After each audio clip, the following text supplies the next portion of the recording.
갈라디아서는요, 복음의 정수를 담고 있는 책이다, 그렇게 이야기합니다. 복음의 다이나마이트라고 그렇게 표현하기도 하고요. 그렇기 때문에 종교개혁자 마틴 루터는요, 이 갈라디아서를 자신의 신부와도 같다, 그렇게 표현했습니다. 오늘 이 말씀을 통해서 진정한 복음이 무엇인지를 우리가 깨닫기를 소원합니다. 아멘. 네. 이제 저와 신앙생활을 같이 하신지, 그리고 또 성경 공부를 통해서 그런 저의 안에 있는 또 신학의 철학과 또 그 교육의 그 방심을 많이 경험해 보신 분들은요, 좀 아실 거예요. 저는 그 단어 하나하나의 그 핵심을 이해하는 거에 있어서 굉장히 중요하게 생각합니다. 그러니까 우리가 그저 그렇게 사용하는, 그냥 익숙하고 친숙하게 은연중에 사용하는 그런 신앙의 용어 하나하나를 잘 정리해 보는 것만으로도요, 우리의 신앙이 클로해질 줄 믿습니다. 또 우리의 신앙이요, 성장한다는 거예요. 그럴 때 제가 가끔 좀 불편해하는 그런 용어들이 있어요. 대표적인 게 뭐냐면요, 교회를 성전이라고 부르는 거예요. 교회를 성전이라고 부르는 것. 그리고 또 예배를 제사라고 표현하는 것. 그런 이야기를 들을 때 좀 마음이 불편합니다. 불편해요. 이전에 제가 섬겼던 교회가 예배당이 좀 나뉘어져 있었습니다. 그랬을 때 다른 그 예배당으로 옮겨가는 그 상황 속에서 우리 어디에 있는 성전으로 가요? 이렇게 표현할 때마다 좀 마음이 불편한 거예요. 이 불편하다는 표현은 좀 순화된 거고, 좀 짜증이 나고 분노가 일어날 때도 좀 있다는 거예요. 왜 그렇습니까? 여러분, 성전이 무엇입니까? 구약에서의 성전의 역할은요, 하나님이 임재하시는 거룩한 장소로 사용되었다는 거예요. 그러니 그런 하나님이 임재하시는 상징적 그 장소로 나아갈 때 쉽게 나아갈 수 있겠습니까? 함부로도 못 나갑니다. 그러니 하나님의 그 백성들은 그 성전으로 나아가 하나님의 임재 가운데 거하려 할 때 자신의 죄를 대속할 제물을 가지고 나가는 것 아니겠어요? 그것도 자신이 직접 할 수 없습니다. 제사장이 그 제사를 도와야 합니다. 제사장도 함부로 하나님의 임재의 상징인 그 성막 안으로, 지성소 안으로 들어갈 수 없습니다. 오직 대제사장만이 1년에 한 번 민족의 죄를 대속하는 그날 몸을 정결케 하고 정말 그 온갖 의식을 통해서 그 지성소 안으로 들어가 하나님의 임재를 체험하는 것. 여러분, 그것이 성막이었고 그것이 성전 아니었습니까?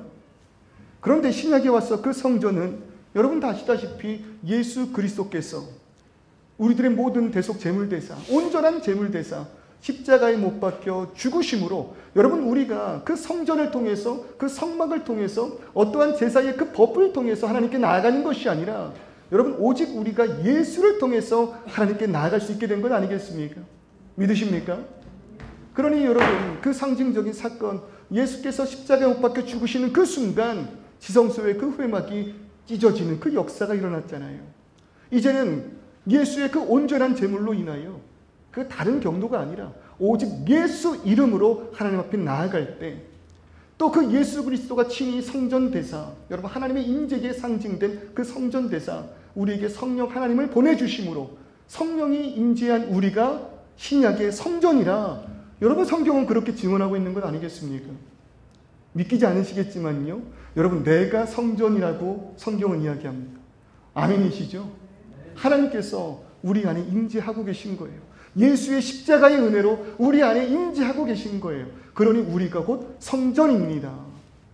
여러분, 우리가 함께 모여 이 예배하는 교회는요, 그런 성전이 된 성도들, 예수의 성도들이 함께 모인 이 모임을, 이 공간을 성경은 교회라고 그렇게 이야기를 하고 있다니까요.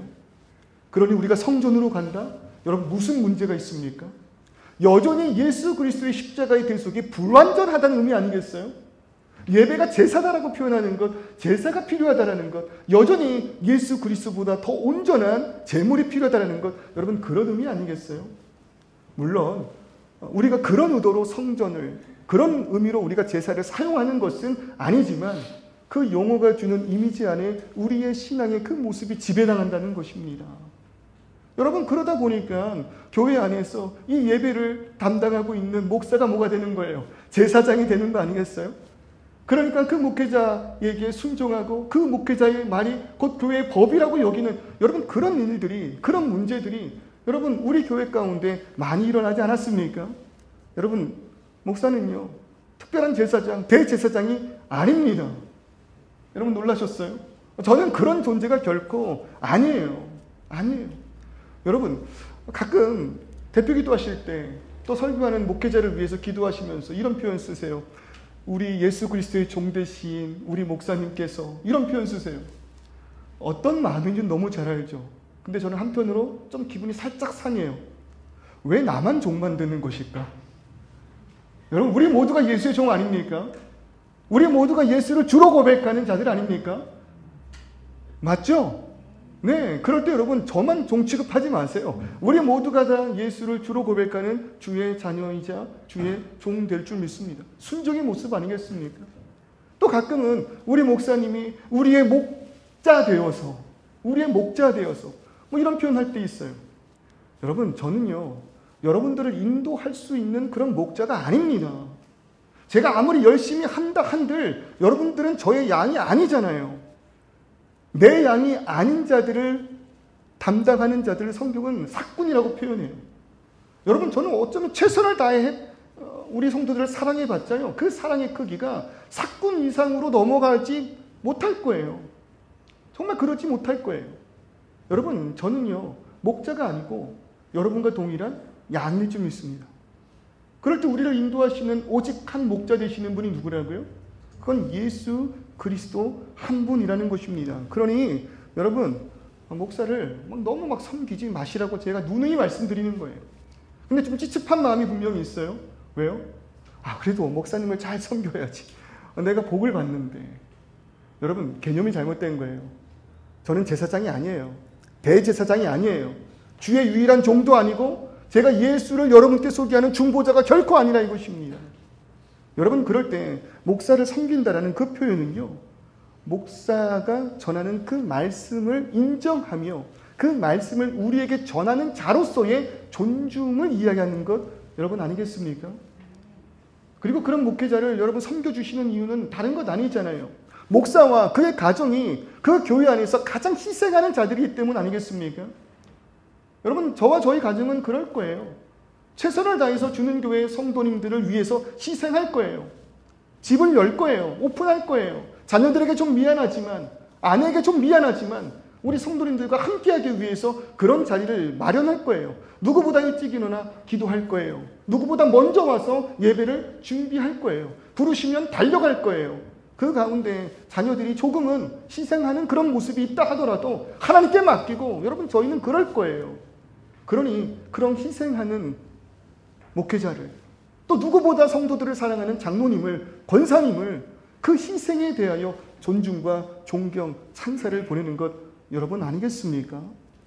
그러니 여러분, 우리 이런 용어 하나하나 좀 고쳐갔으면 좋겠습니다. 오직 예수만이 나의 참된 주 되십니다.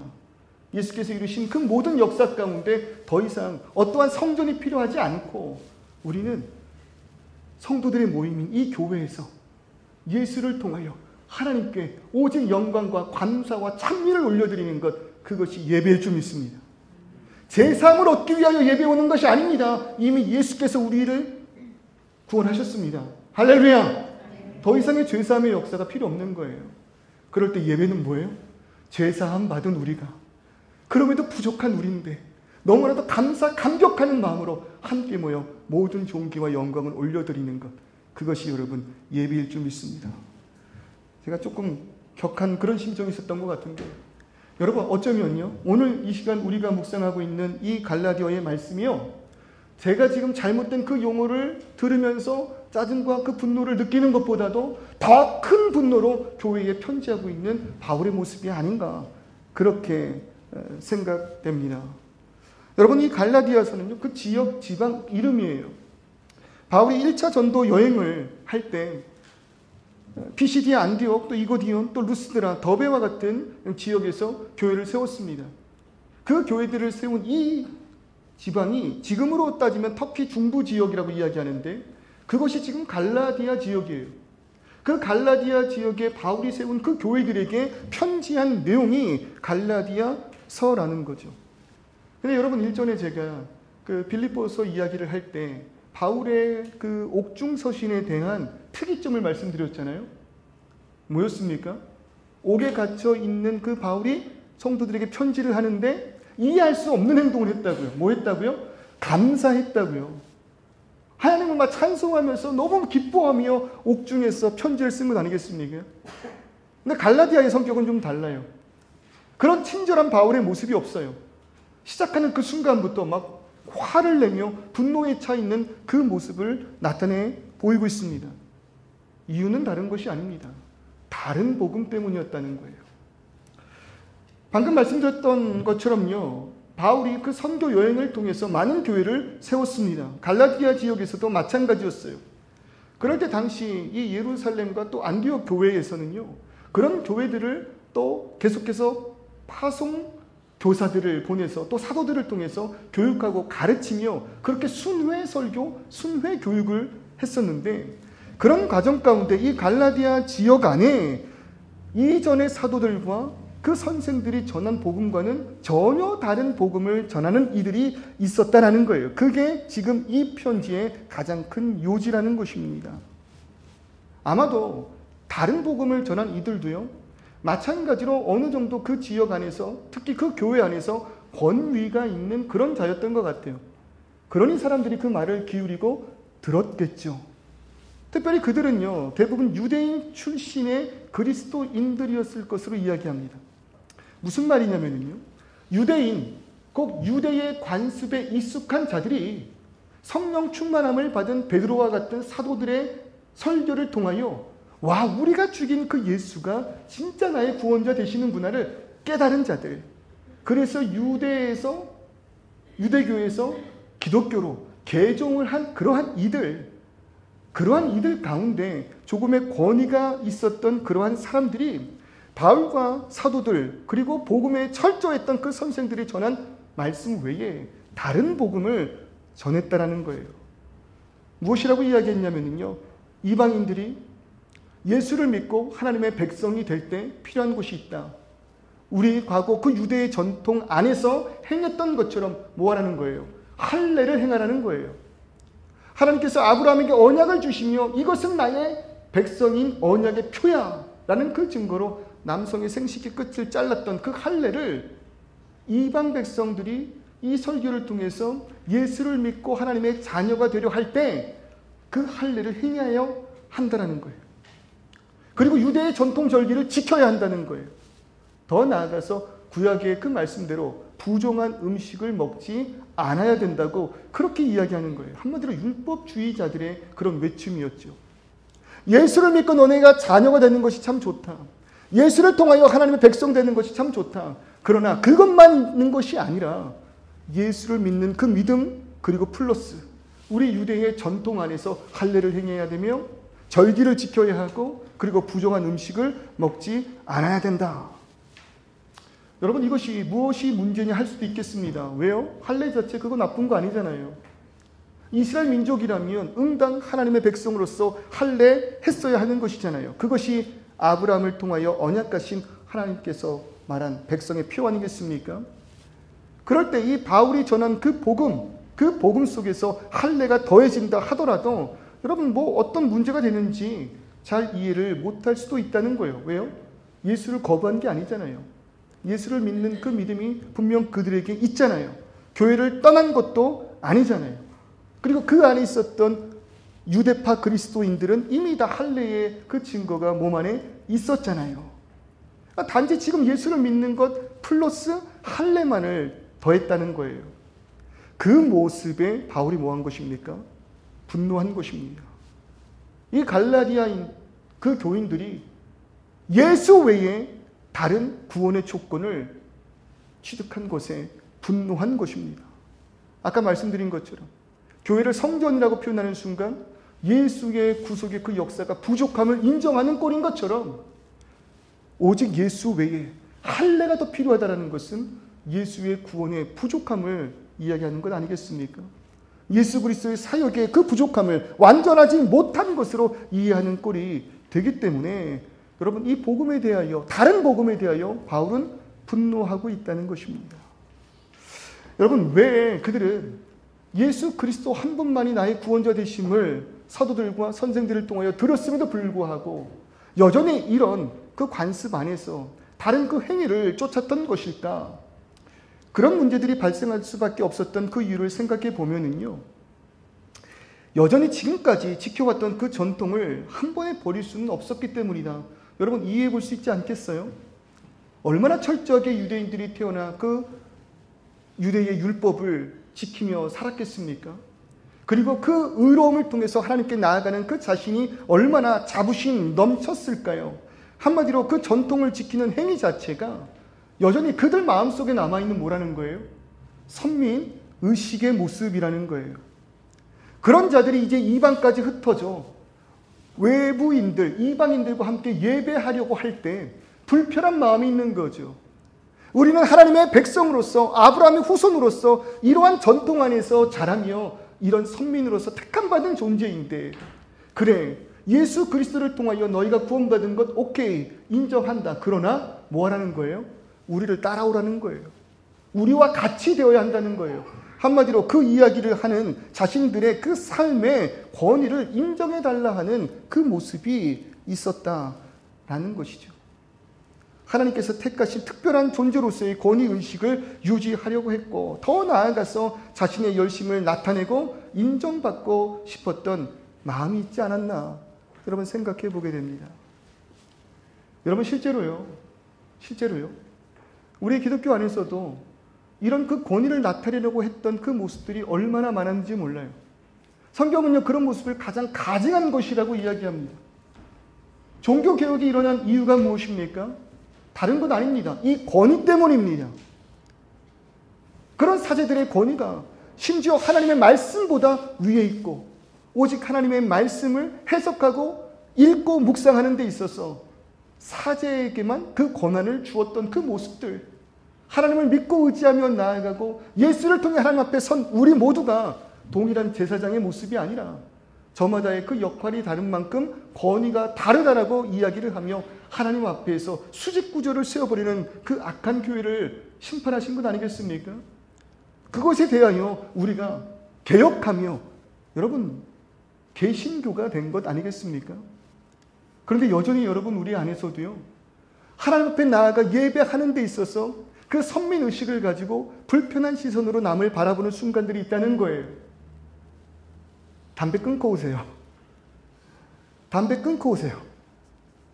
술 끊어야지만 우리와 함께 예배할 수 있습니다. 어떻게 성도라고 이야기하면서 주일에 장사를 하십니까? 장사 빨리 접으세요. 예수 똑바로 믿으세요. 잘못된 것입니다. 여러분, 이러한 일들이요, 구원과 관계없는 일들입니다. 여러분 지금 옆에 계신 분에게 담배 냄새가 혹시 나는 분 계세요? 인상 찡그리지 마세요. 어제 밤늦게까지 과음하셨는지 술 냄새가 풍기는 분들 계세요?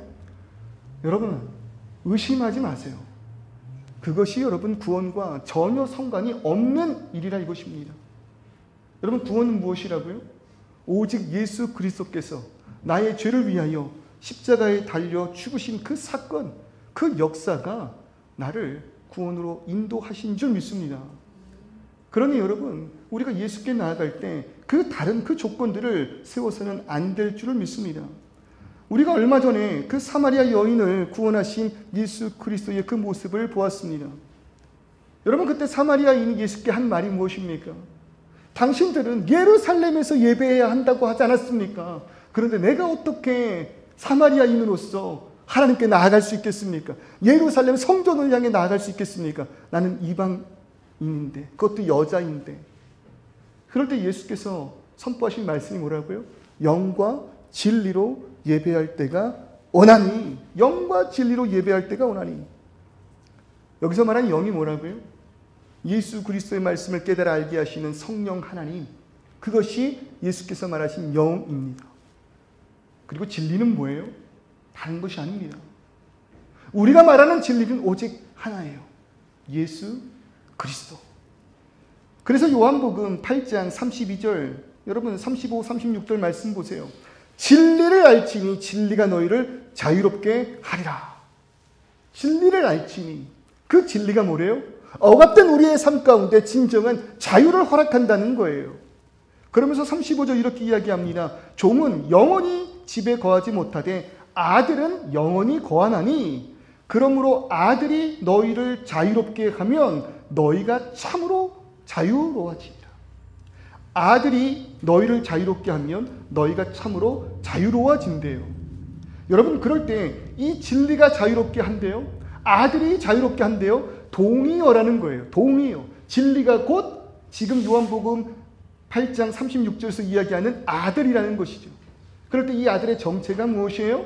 14장 6절 예수께서 이르시되 내가 곧 길이요 진리요 생명이니 나로 말미암지 않고는 아버지께로 올 자가 없느니라. 여러분, 진리가 무엇입니까? 예수님이십니다. 여러분, 우리는 이 진리로 하나님께 나아가는 거예요. 오직 이 진리만으로 하나님께 나아가는 거예요. 이 가운데 다른 조건들이 붙을 수가 없다는 것입니다. 여러분, 교회 한 번도 빠지지 않으면 여러분, 그것이 구원의 모습입니까? 결코 그렇게 될 수 없습니다. 여러분, 일정 금액 그 이상을 우리가 헌금하며 매주 11조를 하나님께 올려드리면 여러분, 그것이 구원이 보장되는 것입니까? 결코 그럴 수 없다는 것입니다. 그 모든 것들은 우리가 하나님 앞에 엎드려져 그 예배하는 그 심령의 마음일 것이지. 그리고 하나님을 사랑하면 사랑할수록, 예수를 사랑하면 사랑할수록 세상의 정욕을 버리고 예수 닮기를 소원하는 마음 가운데 나타나는 성화, 예수 닮는 그 모습의 과정일 뿐이지, 여러분, 그것이 결코 구원의 조건이 될 수 없다라는 것입니다. 그러니 여러분, 우리를 기독교라고 부르는 거예요. 예수님이 너무나도 소중하고 중요하기 때문에 그래서 우리를 기독교라고 부르는 거예요. 여러분, 기독교의 의미가 무엇입니까? 그리스도교 아닙니까? 그리스도교, 메시아, 구원받은 자라는 뜻 아니에요? 히브리어로 마시아흐, 그것이 그리스도입니다. 아람어로 이 그리스도를 메시아라고 이야기해요. 헬라어로 크리스토스라고 이야기를 해요. 그것을 음역한 게 우리 표현대로 그리스도예요. 그것이 한문으로 음차될 때, 그냥 소리 나는 대로 썼을 때 그것이 기독교가 된 거예요. 그래서 한문의 그 원어의 뜻을 보면은요, 기초할 때 기, 살펴볼 도, 그 다음에 가르칠 교. 한문으로 보면 이게 뭔가 싶어요. 그냥 음차, 그리스도를 발음 나는 대로 바꿨기 때문에 그래요. 뭐라고 생각하면 좀 편하냐면요, 우리가 그 달러를 불이라고 표현하잖아요. 그렇죠? 달러를 불이라고 1불, 2불 표현합니다. 왜 불이라고 불러요? 달러 그 마크가 한문 안일 불자랑 비슷하게 생겨서 그래서 그냥 불이라고 부르는 거예요. 아셨어요? 모르셨죠? 뭐 대단한 심오한 그 의미가 있는 게 아니라 그 달러의 표시가 그 한문 안일 불자 있잖아요. 이거랑 비슷하게 생겨서 그냥 그걸 불이라고 부른 거예요. 1불, 2불. 여러분, 기독교는요, 그리스도교예요. 그리스도교. 예수가 오직 우리의 진리 되신다. 예수가 오직 우리의 구원자 되신다. 예수만이 나의 주인 되시고 나의 구원 되시며 오직 하나님께로 나아가는 유일한 한 길은 뭐다? 예수만을 통해서 나아갈 수 있다. 여러분, 성경 공부 시간에 제가 몇 번 말씀드린 것 같아요. 모든 종교에도 길이 있습니다. 여러분, 부인하지 마세요. 모든 종교에도 길이 있어요. 모든 종교에도 저마다 이야기하는 구원이 있어요. 삶의 화평과 기쁨과 희락. 여러분, 모든 종교가 우리의 삶에 유익하다니까요. 유익하다니까요.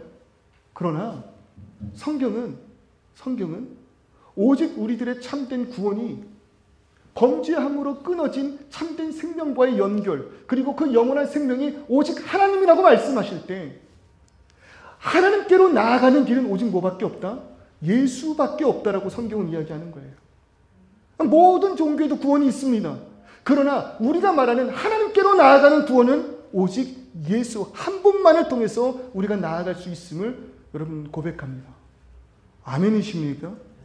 여러분, 그럴 때 이런 복음을 왜곡한 이들을 향하여 바울이 분노한 것입니다.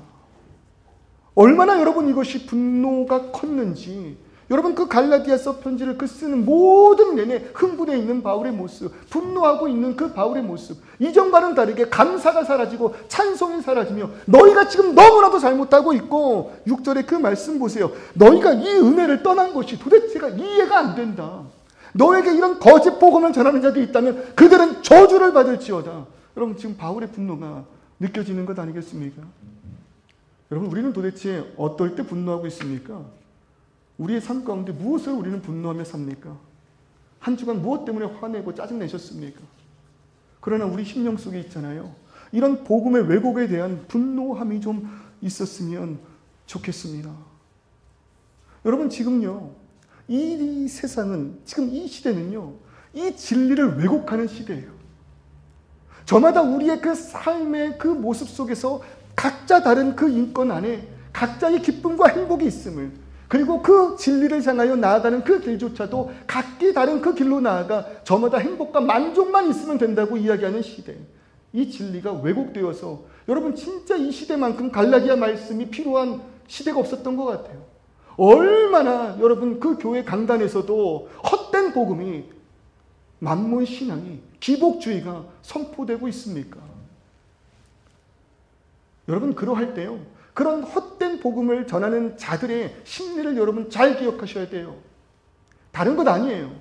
사람에게 좋은 말을 함으로 인하여 그 좋은 복을 내가 주는 것처럼 결국 내가 그 권위를 붙들고 기득권의 그 생활을 하기 위함이라는 걸 여러분 잊으시면 안 된다는 거예요. 그러니 바울이 이야기하잖아요. 내가 사람들에게 좋게 하랴, 하나님께 좋게 하랴. 내가 단 한 번이라도 사람들이 듣기 좋은 말을 통해서 그들에게 인정받기를 소원했다면 나는 예수의 종이 아니다. 여러분 다른 복음을 전한 이들은요. 자신들의 이 기득권을 놓고 싶지 않았어요. 예수를 통해서 구원받은 것 좋고 그것이 은혜였긴 하지만 그러나 이전에 붙들고 있었던 본인들의 그 정통이 짓밟히는 그 모습을 참지 못했다고요. 바울과 예수의 제자, 즉 사도들만이 교회의 권위자가 되는 것에 질투한 그런 모습이 분명히 있어요. 그 증거가 어떻게 나타나냐면, 그래서 갈라디아서 1장부터 보면 이들이 그 교회 안에 들어가 한 일이 무엇입니까? 바울이 사실은 사도가 아니야. 바울이 사실은 진짜 사도가 아니야. 라고 그 바울의 사도권을 부인한 그 모습 아닙니까? 그래서 갈라디아서 1장부터 사도 바울은요, 그 편지를 쓰는 그 순간 나의 이 사도권에 대하여 대변하고 있다는 거예요. 나의 이 사도권은 예수께로부터 온 사도권임을. 여러분 실제로요, 이 사도의 그 조건이 분명히 있어요. 예수의 부르심이 있어야 되고요. 예수의 부활을 목격했어야 되고요. 또 예수께서 앞으로 교회를 세워나가실 때 그 교회를 세울 수 있는 그 능력을, 그 권능을 받은 자들이 사도로서 임명이 되었습니다. 그러니까 마지막 그 마띠아를 포함해서 우리가 알고 있는 그 12의 그 사도가 존재하는 거예요. 그런데 이후에 사울은 뭐예요? 예수 죽은 이후에 자신이 스스로 사도라고 이야기하고 있는지 아닙니까? 그러니 그것을 교묘하게 파고들어서 너희에게 그런 이야기를 전한 그 바울이, 그 사울이 온전한 사도가 아니야. 그 메신저를 오염시키려고 노력했다는 거예요. 얼마나 치사합니까? 무엇 때문에? 자신의 그 권위를 더욱더 상승시키기 위해서. 그러나 여러분, 바울은요, 실질적으로 예수와 함께 한 자는 아니었지만 성경에서 예수께서 그를 친히 부르사 이방인들의 사도 되게 하셨음을 증언하고 있다는 것입니다. 사도행전 9장 15절의 말씀 보세요. 주께서 이르시되 가라, 이 사람은, 이게 바울이에요. 내 이름을 이방인과 임금들과 이스라엘 자손들에게 전하기 위하여 택한 나의 그릇이라. 나의 그릇이라. 사람에게 좋은 말을 하는 자들은요, 다른 목적이 있는 것이 아니에요. 빼앗겼던 권위를 되찾고 싶은 마음이에요. 때로는 예수에게 빼앗겼던 그 권위조차도 스스로 쟁취하여서 내가 이들의 목자 되기를, 내가 이들의 대언자 되기를, 내가 이들의 선교사 되기를, 선지자 되기를 소망하는 것. 여러분 그럴 때 기도해 주세요. 앞에서 말씀을 전하는 이 교회 담임 목사 되는 제가 많은 사람들을 모으기 위해서 그 사람들을 위로하는 말만 하지 않기를, 때로는 진정으로 그 메시지에 상처받은 이들이 교회를 떠난다 할지라도 하나님을 기쁘시게 하며 우리의 그 심령을 쪽에서 온전한 길로 나아갈 수 있는 유일한 예수 복음만을 선포할 수 있기를. 그것이 여러분, 우리 교회가 많은 성도를 확보하지 못한다 할지라도 진정으로 예수를 사랑하는 자들만 모인 온전한 교회 되고 싶은 그 마음이 저와 우리 성도님들의 여러분 소원 되기를 소원합니다. 여러분, 이런 바울의 가르침은요, 비단 바울만의 메시지가 아니었어요. 실제로 이러한 사건들이요, 갈라디아 지역에서만 일어난 것은 분명히 아니었던 것 같아요. 왜요? 흩어진 유대인들이 저마다 그 회당이 아닌 교회 가운데 저마다의 전통을 분명히 주장하였을 것이니까. 그래서 여러분, 사도행전 15장을 보면은요, 예루살렘 교회에 총회가 벌어집니다. 예루살렘 교회에서 사도들과 권위 있는 자들이 모여서 그들이 진짜 예수께서 우리에게 전하신 복음의 메시지가 무엇인지를 서로 조율하는, 서로 그 메시지를 다시 한번 기억하며 조정하는, 다시 한번 확립하는 그러한 말씀이 사도행전 15장에 기록되어 있어요. 그리고 저는 개인적으로 그 예루살렘 의회가 이 갈라디아서를 쓰기 이전이라고 보고 있습니다. 그때 바울도 참석을 했거든요. 그 회의에 나온 그 결과가 바울에게 있어서 맞아, 저것이 진정한 복음이야, 내가 전한 그 복음이 틀리지 않았어의 확신을 가지고 갈라디아서에 질책하는 편지를 썼다고 생각을 해요. 사도행전 15장을 보면 예루살렘 의회가 펼쳐질 때요, 그런 유대계 선생이 또 이야기합니다. 할례가 있어야 합니다. 그럴 때 그 누구보다도 권위가 있는 예수의 수제자라 이야기하는 베드로가 번쩍 일어나 그들을 향해서 외치는 그 말 한마디가요, 여러분, 그 의회의 모든 주제를 파하고 오직 예수만이 우리의 구원자 되심을 선포하였다는 거예요. 사도행전 15장 11절 베드로의 말입니다. 그러나 우리는 그들이 우리와 동일하게 이방인들도 할례의 모습으로 구원받는 것이 아니라 우리와 동일하게 주 예수의 은혜로 구원받는 줄을 믿노라. 이것이 베드로의 선포였어요. 그것이 우리의 모든 교회의 고백이라는 것입니다. 자신의 의를 나타내려 하는 모든 이들에게 대하여 모든 교회는요, 오직 예수님의 십자가 사역 하나만으로 구원받음을 믿고 고백하는 것입니다.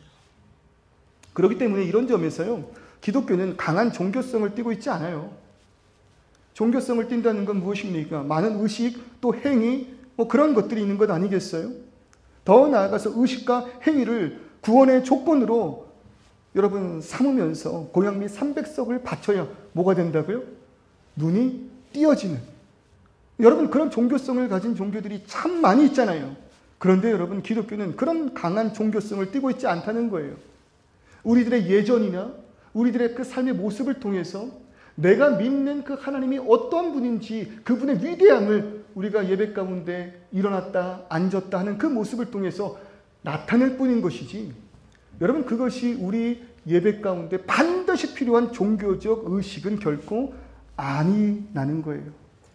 대부분의 종교가 구원을 위해서 다양한 의식과 행동, 수행, 규칙 준수를 통해서 자신의 행위를 증명하려고 하고, 또 그게 좋잖아요. 왜요? 그렇게 하면 할수록 내가 돋보이게 되니까. 여러분, 참 안타까운 얘기지만요, 반농담으로 교회에 가장 무서운 분들이 있다 이야기예요. 어떤 분들입니까? 1년 365일 새벽 예배를 단 하루도 안 빠지시는 권사님. 수요 예배에 참석하셔서 맨 뒤에 앉으시는 장로님.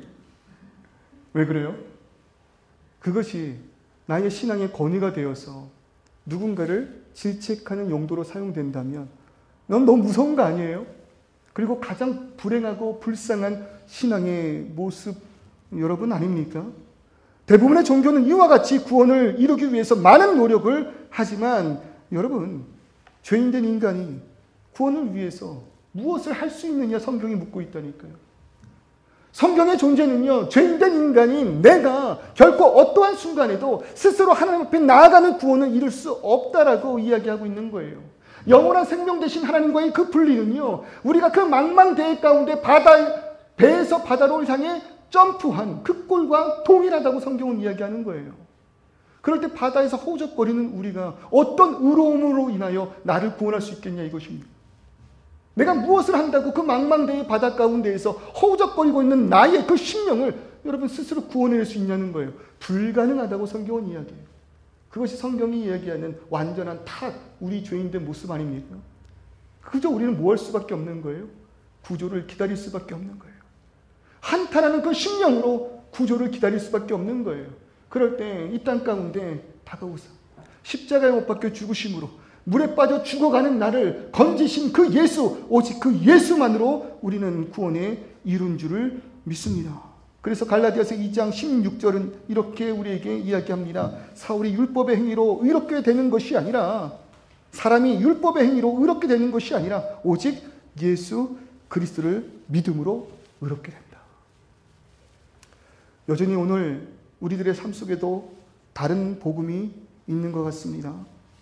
할례를 직접적으로 행하지는 않지만 어떠한 그 자세와 자격을 갖추라 교회가 계속해서 세상을 향하여 이야기하고 있는 것 같습니다. 아닙니다. 우리가 할 일은 그저 오라, 와서 나를 구원하신 예수를 만나라. 그 외에는 없을 줄을 믿습니다. 헌금을 많이 해야만 신앙이 있는 것처럼 여기는 사람들이 있습니다. 여러분, 그러한 것들이 나쁘다라고 이야기하는 것은 아니지만 우리들의 마땅한 신앙의 헌신이고 모습이고 하나님을 사랑하며 돈이 나의 주인 되지 못함을 고백하는 모습일지언정 결단코 그것이 구원의 조건이 될 수는 없다라는 것입니다. 또한 동시에 우리의 삶에서 이 연약함의 삶 속에 나를 구원하고 나에게 평안을 주는 그 구원의 능력이 예수 그리스도만이 아닌 다른 것들이라고 이야기한다면, 다른 것을 여전히 의존하고 있다면 그것도 여러분 문제라 생각하셔야 됩니다. 나의 삶에 평안을 주는 건 좋은 학벌이야. 나의 삶 가운데 나를 평온케 하는 건 직장이고 환경이고 물질이야. 이러한 것들이 나의 삶에 만족과 평안을 준다고 믿는 것도요, 여러분 바울이 이야기하고 있는 다른 복음이라는 것입니다. 예수님만이 나를 구원하신다면 여러분 우리는 예수만으로 만족한 인생 될 줄을 믿습니다. 예수만으로 충분하지 않다고 말하는 세상에 대해서 우리는 분노하며 아니라고 오직 예수만이 우리를 자유케 하는 진리 되심을 여러분 선포할 수 있어야 한다는 것입니다. 이러한 상황 속에서 우리는 더욱더 예수 그리스도의 복음에 집중하며 그분이 우리의 참된 구원자이심을 고백함으로 인하여서 아무 조건 없이 그러한 나를 구원하신 그 예수를 사랑하시기를 주님의 이름으로 축원합니다. 이 아무 자격 없다는 것이 얼마나 큰 은혜입니까? 아무것도 하지 않으셔도 돼요. 헌금 여러분 안 하셔도 돼요. 봉사 여러분 안 하셔도 돼요. 그럼에도 불구하고 예수께서 나를 사랑으로 구원하실 줄 믿습니다. 오늘 이 가운데 의심이 가득하고 오늘 이 마음 가운데 하나님 앞을 향하여 나아가는 그 마음에 다른 생각들이 있다 할지라도 여러분 괜찮아요. 예수께서 나를 먼저 사랑하시고 그 사랑을 먼저 택하신 교회를 통하여 깨달아 알게 하실 줄을 믿습니다. 그러니 오직 그 마음을 열고 그 예수를 만나고자 하는 그 마음, 예수를 더 알기를 원하는 그 마음 하나만으로 나오시기를 주님의 이름으로 축원합니다. 더 나아가 우리 삶에 나를 만족하는 건 뭐라고요? 오직 예수. 오직 예수. 주님 한 분만으로 나는 만족합니다. 환경에 무너짐이 있고 아픔이 있고 내 생각과 계획대로 나가지 못하는 그러한 길이라 할지라도 예수 나와 함께 계시니 오직 그것만으로 만족합니다. 그리고 더 나아가 그런 예수를 만난 그 순간 나를 먼저 구원하신 그 예수를 사랑함으로 인하여 내 삶이 변하고 옛 정욕을 버리고 나의 모든 주인 되신 그 예수께 나아가기 위해 하나하나 성격 변하고 성품 변하고 삶의 목적이 변화되는 예수 닮는 성화로 나아가는 저와 우리 성도님들 되시기를 주님의 이름으로 축원합니다. 우리 시간 이 찬송을 좀 같이 불렀으면 좋겠어요. 여러분 가사의 찬송이 너무 이 찬송의 가사가 너무 좋지 않아요? 주님 한 분만으로 구원의 만족이 있습니다. 우리의 삶에 만족이 있습니다. 그러니 우리가 할 일, 나의 모든 것 대신 주님 찬양하는 것. 기쁜 마음으로, 그런 나를 구원하신 기쁜 마음으로 우리 시간 이 찬송 올려드리겠습니다.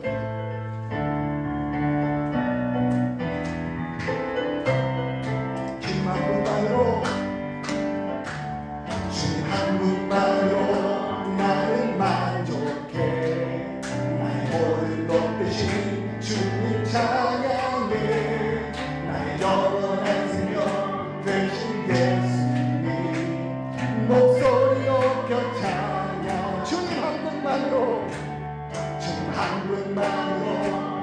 나는 만족. 그만이 나의 구원 되시니, 그만이 나의 삶의 주인 되시니, 나의 영원한 생명 되신 예수님, 목소리 높여 찬양해. 아멘. 주님의 그 십자가 찬양해. 나의 힘과 능력이 되신 주, 나의 모든 삶 변화되었네. 크신 주의 사랑 찬양해. 주님 한 분만으로, 주님 한 분만으로 나는 만족해. 나의 영원한 크신 주님 찬양해. 나의 영원한 생명 되신 예수, 목소리 높여 찬양해. 할렐루야. 주님의 크신 사랑 찬양해. 나의 힘과 능력이 되신 주, 나의 모든 삶 변화된 오직 예수로 주의 은혜의 사랑 찬양해. 주님의 크신 사랑 찬양해. 나의 힘과 능력이 되신 주, 나의 모든 삶 예수로 인해 변화되었네. 주의 사랑 찬양해. 할렐루야. 주님의 크신 사랑 찬양해. 나의 힘과 능력이 되신 주, 나의 모든 삶 변화되었네. 크신 주의 사랑 찬양해. 여러분 마음껏 찾아보십시오. 진정으로 나를 구원할 수 있는 것이 무엇인가. 여러분 많이 붙들어 보십시오. 그것이 진정 나를 구원할 수 있는가.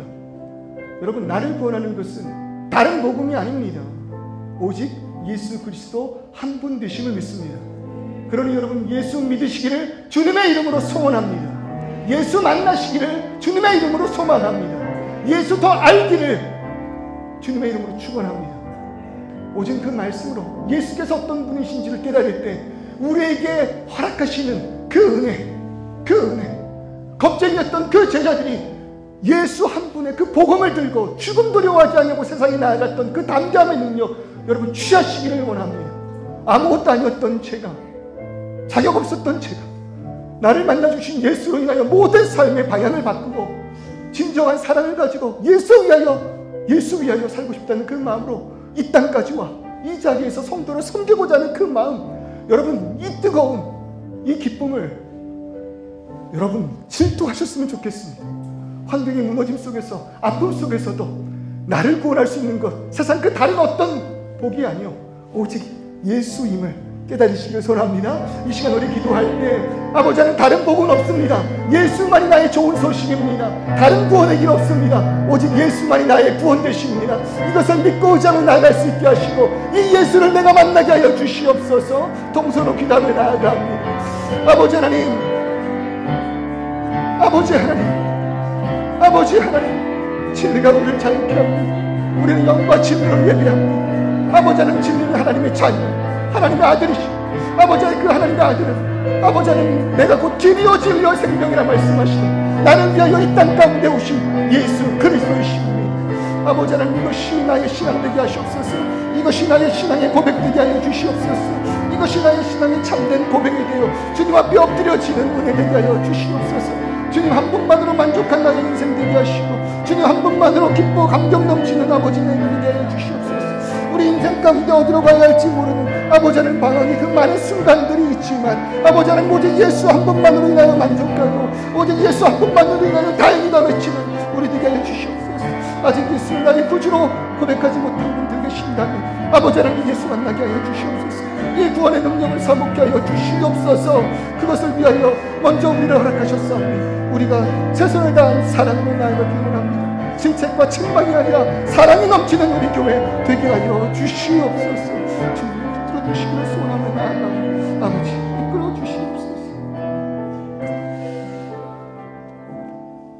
교회가 세상을 질책하고 책망하지 않게 하여 주시옵소서.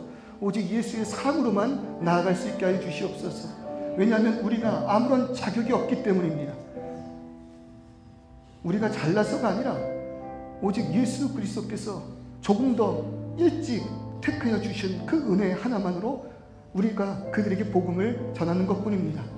그러니 우쭐거리지 말고, 교만하지 말고, 직분이 있다고, 자격이 있다고 까불지 말고, 그저 은혜로 나아가 질책책만이 아닌 사랑으로 섬길 수 있게 하여 주시옵소서.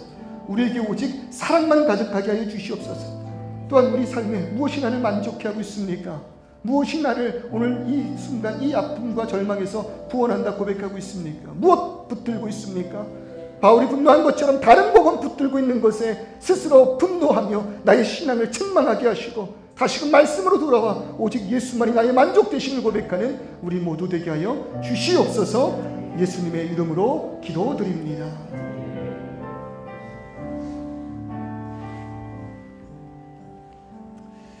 아멘. 우리 옆에 계신 분에게 이렇게 인사합시다. 예수만으로 만족 좀 합시다.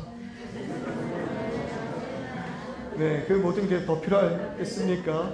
여러분, 예수만으로 우리 만족하며 삽시다. 몇 가지